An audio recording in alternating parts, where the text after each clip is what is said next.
What's going on?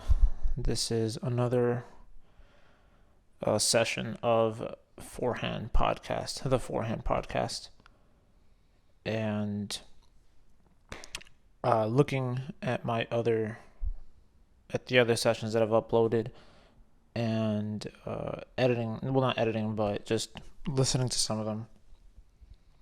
I gotta say, I have to apologize in advance because the quality is poor.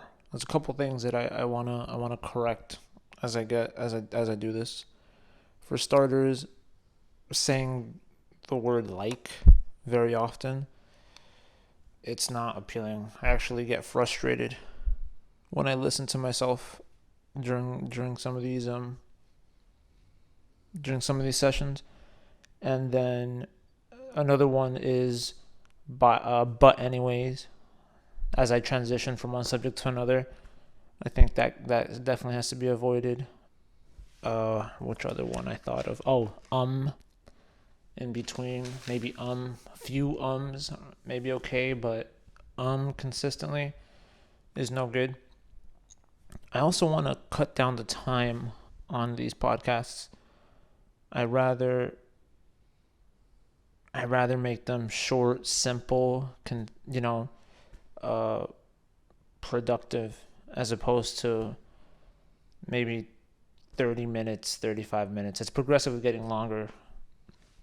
I had to redo this. This is session number 4. I had to redo it because as I was doing the editing and uploading over the weekend, I realized that this one was going to be 40 minutes long.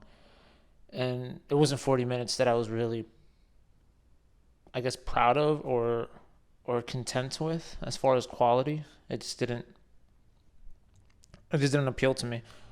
On the contrary, as I was saying what I wanted to correct, like I just previously did, I was repeating within the same. For like, there you go. For instance, like there, like I was not catching myself doing it at the moment, and there was also it was getting to the point as I was doing it, as I was uploading it on the software and getting everything together. I was starting to edit, and I really don't want to edit.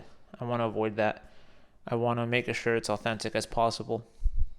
But that's pretty much a good recap as to what I what I've seen so far in the past couple sessions and what I want to make better moving forward. So again, welcome to the Forehand podcast, where I will now we will get into it. Where I will break down various subjects of tennis in many categories that come around it, whether it's fundamentals, whether it's as far as maybe managing, coaching, coordinating, directing. What else is out there? Physical abilities, or physical. What am I looking for? Physical. I can't find the words. Physical growth, maybe. I think that's a better way of looking at it. The mental side of it, the strategy side of it, the building the relationship side of it, the parenting side of it, what I've seen, what needs to be done from both parents and coaches and students, communication, the whole thing. Today, I want to get into. I want to get into knowing knowing really what you are on the tennis court, right? You're not just a tennis player, right? If you play soccer, you're not just a soccer player. If you play football, you're not just a football player. If you play basketball, you're not just a basketball player. And continue on with this. You're an athlete. That's really what you are. And as an athlete, you have to think like one. When I approach my students and I tell them this concept of them being tennis players and that they're not just tennis players, or that they are tennis players, but not just that, you start seeing yourself as an elite athlete, right? Because you no longer compare yourself to, or you no longer look up to, I'll say, not compare yourself. You no longer look up to Roger Federer, Nadal, Djokovic, Serena Williams, Naomi Osaka, the list goes on, right? Your idols. You no longer view yourself as one of them. You start thinking about Lionel Messi, Cristiano Ronaldo, Zlatan Ibrahimovic. You start looking at all these legends, LeBron James. You start going Kobe Bryant. You go through the list of all these Michael Phelps, an Olympian swimmer. I mean, the list goes on, Tiger Woods. And when you start viewing yourself as one of them, you start appreciating yourself a little bit more as an athlete. If you look at your hands right now, you have no control of your body, of what it's doing internally, right? Like your limbs were just given to you. If you have all four, you're very fortunate.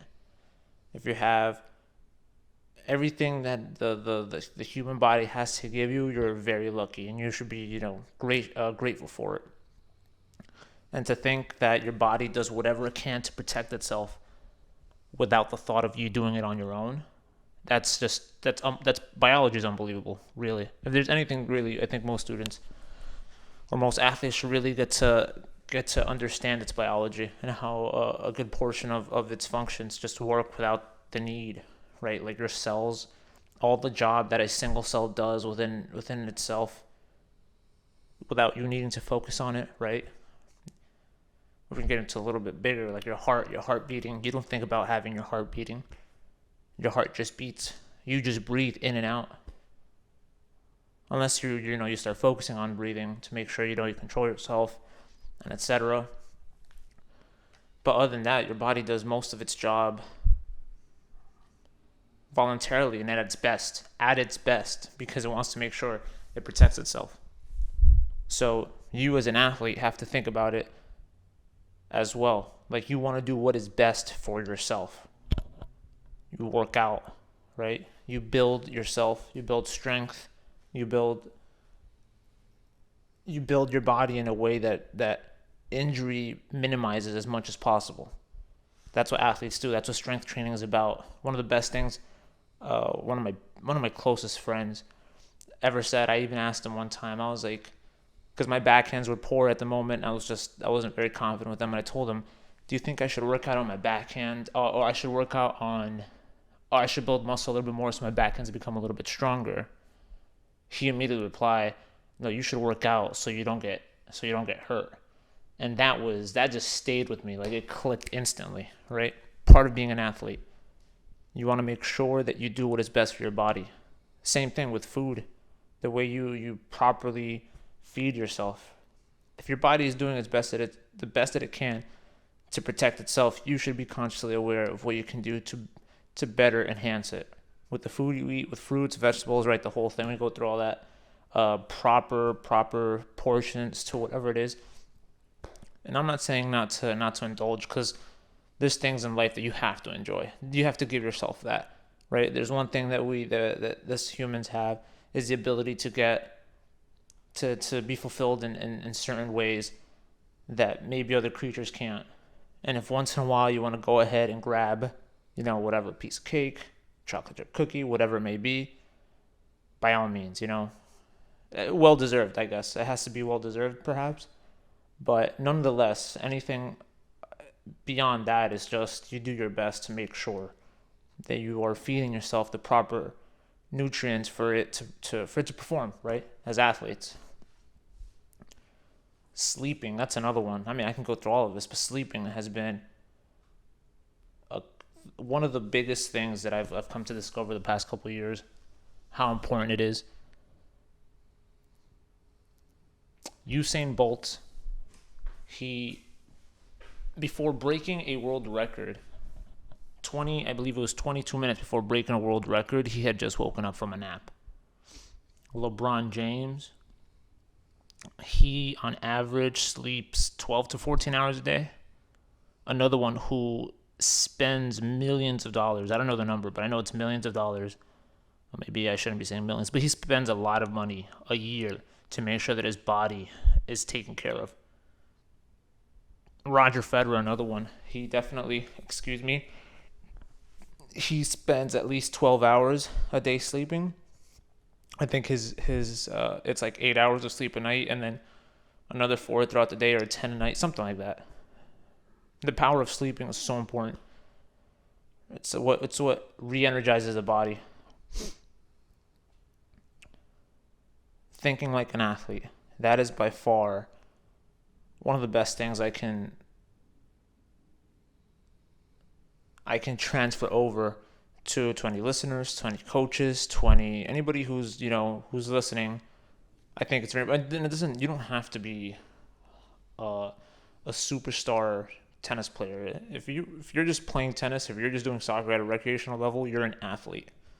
That's one of the great things about that. The moment you start playing a sport, you're an active person, you're an athlete.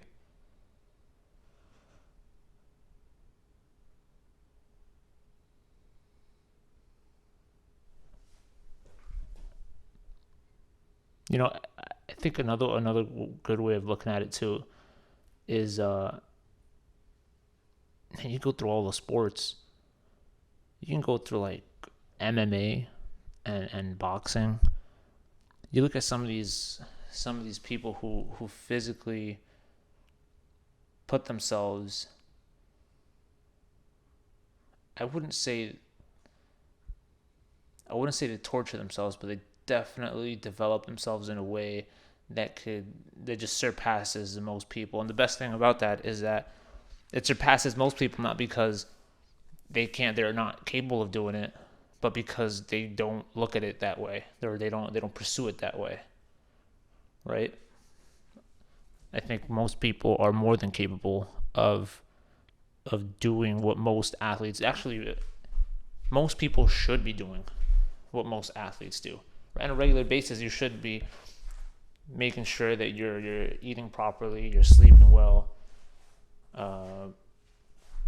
you're physically being active, and it just helps you not only in the sense of like you approaching the whatever your craft may be as an athlete, but it also helps you on the mental side. And if you get a lot of these things locked down, your progression, whatever it is that you do, whether it be actively or inactively, office job, anywhere, your performance will peak, and on the contrary, you'll do a lot more, and also you'll do it a lot better and a lot more enjoyable. You'll be excited to do it, which is generally, I think, what most people want to do throughout the day, is just be excited and motivated to do what it is that they want to do as they move throughout the day. It's not easy, but you have to make sure you go through these processes to make sure that you can, or you potentially can. All right, this one has been 13 minutes of me talking about thinking like an athlete. Okay. I think that's also one thing. I think once I feel that I've made my point, maybe that'll be it. That'll be my time to, all right, that was a good session. We got to the point. We got some things, whatever the point was, come across. I might call it there just because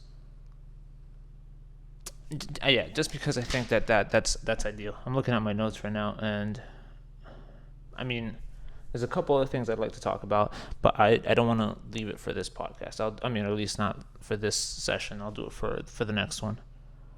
And maybe if I do shorter casts, then I can upload maybe a little bit more throughout the week instead of just one at a time. I could do 2 or 3.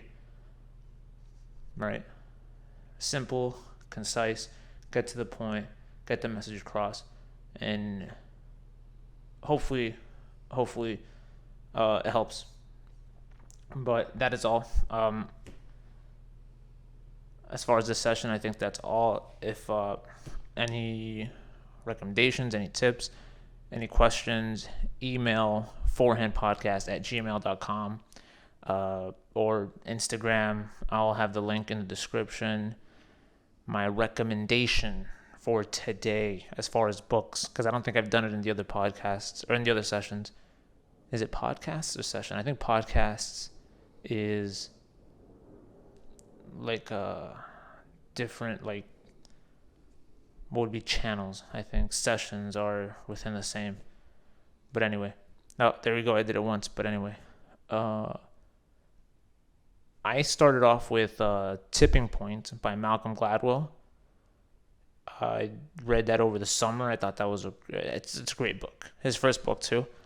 Fantastic book. Definitely worth reading if you're curious, learning about just random things out in the world with just amazing stories that are within the book. So I definitely recommend Tipping Point. And now I'm at Outliers. Definitely, and I mean, again, I think Malcolm Gladwell does a great job as far as what he writes or what he looks into, and it's just very, very interesting. Oh, that's a great topic to talk about for the next session. Something in Outliers that I thought was very interesting that I thought about over the summer. All right, but anyways, that is all for today.